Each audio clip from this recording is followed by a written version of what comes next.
Hey guys, before we get into this video today, did want to say thank you to a new channel member. It is Lee Grimm with a Tier 1 membership. Lee, really appreciate the support, man. Glad you enjoy the videos. Also, thank you to the rest of the channel members here on the board. The guys in the green writing, Tier 3 members. Guys in the red writing, Tier 2 members. And the black writing are all the Tier 1 memberships here on YouTube. Thank you all for your support. Now let's jump into today's video. All right, welcome back. So a pretty interesting video we have here on tap for you today, talking about the start to the season that Chris Windom has had in the Sides Motorsports number 7 S car on the road full-time with the World of Outlaws this year.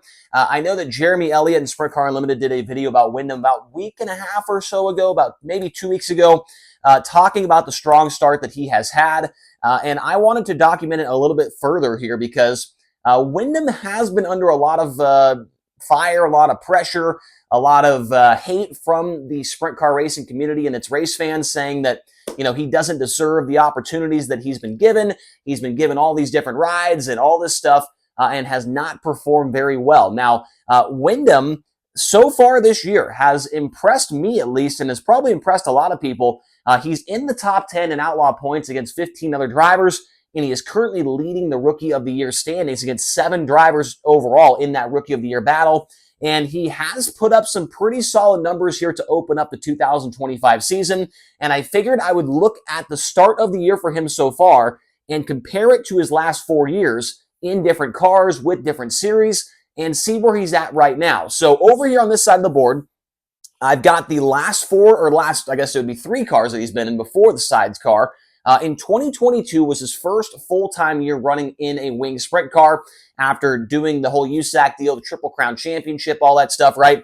In 2022, he did run full-time with the All-Star Circuit of Champions, and that was in the Hayward Motorsports number 19 car, a car that was more known for its non-wing and midget side of its, I guess of its racing tenure, or whatever you want to say, at the team at least. But they transitioned to wing sprint car racing. Now the car is driven by Joel Myers Jr. But in 2022, Windom ran full-time with the All-Stars. In his first 13 races that season, which is what I'm looking at here because he's ran 13 races so far this year. But in 13 races in 2022, he had 0 wins, 0 top 5s, and 1 top 10 finish. That top 10 was a 9th place run with the All-Stars at Waynesfield Raceway Park in Ohio, a 20.8 average finish in those 13 races, and a plus-minus of plus 13 in the features. In 2023, and this has been well documented, Windom has been in 4 different cars in the last 4 years. 2023, it was the Lane Racing number 4. He had 13 starts in 2023 to open up the year, 0 wins, 1 top 5, 4 top 10s, a 13.7 average finish, and a plus-minus of plus 20. His best run was a 3rd place run with the fast sprint cars at the Atomic Speedway in Ohio. With the All-Stars that year, in those first 13 starts, I want to say his best run was a 7th or an 8th, but with his best run was with the Fast Series, even though it was not the All-Stars or the Outlaws or anything like that, but technically that was his best finish. In 2024, last year with the High Limit Sprint Car Series, he ran with the Vermeer Motorsports number 55 after they had parted ways with, I want to say it was Buddy Kofoid, right? Or was it Schoenberg? I can't remember. There was a weird time for, or maybe it was Kerry Madsen. There was a lot of guys in the 55, but Windom ran it last year with High Limit full-time. 13 starts to open up the year, 0 wins, 0 top 5s, and only 2 top 10 finishes. A 15.6 average finish in those 13 starts, and a plus-minus of plus 21. His best run was a 6th place finish, even though he was full-time with High Limit. That came with the Outlaws at the 81 Speedway in Park City, Kansas. Now, to open up 2025 with Jason Sides, who's gone through a couple of drivers here the last few years, Landon Crawley, Robbie Price, and then before that, Tim Kading was in the car a little bit, and then it was obviously Jason before he had some kind of, what was it, surgery, or he had some kind of injury or something that took him out of the car. He has not been back since. But so far this year, 13 starts with the Outlaws, 0 wins, 0 top 5s, but 5 top 10 finishes, a 15.07 average finish, and a plus-minus of plus 47 in the features. His best run so far this year, 8th place with the Outlaws at the Volusia Speedway Park in Barberville, Florida. So looking at all the numbers in these 4 years right here, so far, the best stat line is probably down here in 2025. 5 top 10s. He's never had that many here in one single, 13 race stretch at the beginning of the year. With the lane racing 4, he did have one top 5. That was against Fast, though, and 4 top 10s. His average finish is down a little bit from that, run in 2023, but the plus minus at plus 47 is the best that he has seen in any of these 4 years. And with that number, he's actually tied for the most cars passed this year with Donnie Schatz with the Outlaws. His top 10s have been on a variety of different racetracks.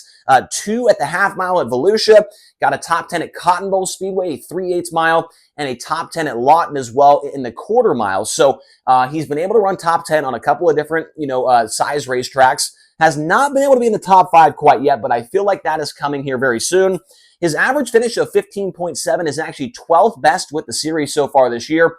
Average qualifying of 13.4 is 11th best out of all of the full-time drivers. So he's actually in the bottom half of the series right now in both average finish and average qualifying, but he is still ahead of the guys he is competing with for the Rookie of the Year title.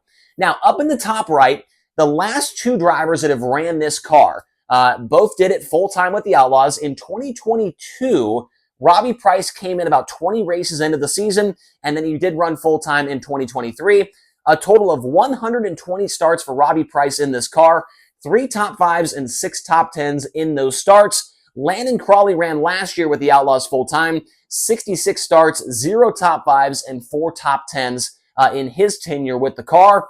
Now, mind you, both those guys, a lot of races where they did not make the feature. I'm talking at least 10 or 15 between the two. I think Robbie Price had like 30 races where he did not make the show. Landon Crawley, I want to say it was maybe like 15, 10, 12, 15, something like that. So they missed the show plenty of times. So far, Chris Windom has not missed the show. I think he maybe used 1 provisional at Volusia, but the rest of the time he has made the show through the heat race or the B main. Now, looking at the rookie battle, there are 7 drivers that are going for Rookie of the Year honors this season with the Outlaws. Chris Windom is currently showing the way in that battle. He has 1,548 points. He is currently tied with Garrett Williamson for that position. Windom, though, has 5 top 10 finishes, as we mentioned earlier, which is the most out of all of the rookies so far. Garrett Williamson is 10th in points, I guess tied for 9th. He has 2 top 10 runs. Hunter Schoenberg, 11th in points in the car that Windom drove last year on the High Limit Tour. 4 top 10s for him. He is 30 points behind Chris Windom. 13th in points is Cole Macedo. He has 4 top 10s, but he also has 2 top 5s. But he is 70 points behind Chris Windom. In between those two is Emerson Axum, not a full-time driver with the series. 14th in points is Zach Hampton, 1 top 10 for him, 84 points behind Chris Windom. 15th in points is Connor Morrell, 1 top 10 for him, minus 130. And then Skylar G is 15th in points, or make that 16th in overall points, 1 top 10 and minus 136 back to Chris Windom. So far, Chris Windom has been very, very good. Now, you got to try and keep it into perspective, right? This is good for what we've seen from him over the last couple of years. Now, if these were numbers that were put up by Carson Macedo or Logan Schuchart, right, or Sheldon Hodgkill, we'd be a little bit worried, right? Like, what? This guy has no top 5s. He only has 5 top 10s in 13 races. But when you look at Chris Windom and what he's done in his career in a wing sprint car, he is clearly off to the best start that he's probably ever had in his career. And I don't know what to attribute that to. Maybe it is attributed to running with a team that has been on the Outlaw Tour for 10, 15, 20 years. He's got a crew chief with Jason Signs that's been, doing it for a very, very long time. Maybe he just has that experience now of being to all these different racetracks and running a wing sprint car for 4 years now. I'm not sure what you can chalk this up to for him running so well. And I know I wanted to put this video together because there's so many people that do not like Chris Windom for whatever reason it is, because he's got a great sponsor behind him with NOS Energy Drink, and he gets in rides that people think that other people should have. I don't know why people don't like him. I'm a big Chris Windom fan. It was great to have him last year on the High Limit Tour, and it's great to see him off to a pretty darn good start with the Outlaws. 5 top 10s in 13 starts, leading the Rookie of the Year standings, which a lot of people, including myself, did not have him contending for. I know we're 13 races into an 84, 85 race schedule, but this is a pretty good, sample size for Windham, and he's off to a decent start, in my opinion. We will see if that continues here over the next 2 nights at the I-55 Raceway in Pevely, Missouri. They run there tonight and tomorrow. A really good field of cars is, set to join. Going to be over 50 cars, it sounds like. So this will be a very good test for Chris Windom. If he could run top 15 or maybe top 10 one night, I think that, the speed is the real deal from him. So we'll see how it all goes for him. Let me know your thoughts on the start for Chris Windom so far in 2025 with Jason Sides and Sides Motorsports. It has been fun to watch them so far, and we will see what they can do here tomorrow and tonight as well. Thank you all so very much for watching. Please hit like, hit subscribe, and we'll talk to you guys again here soon.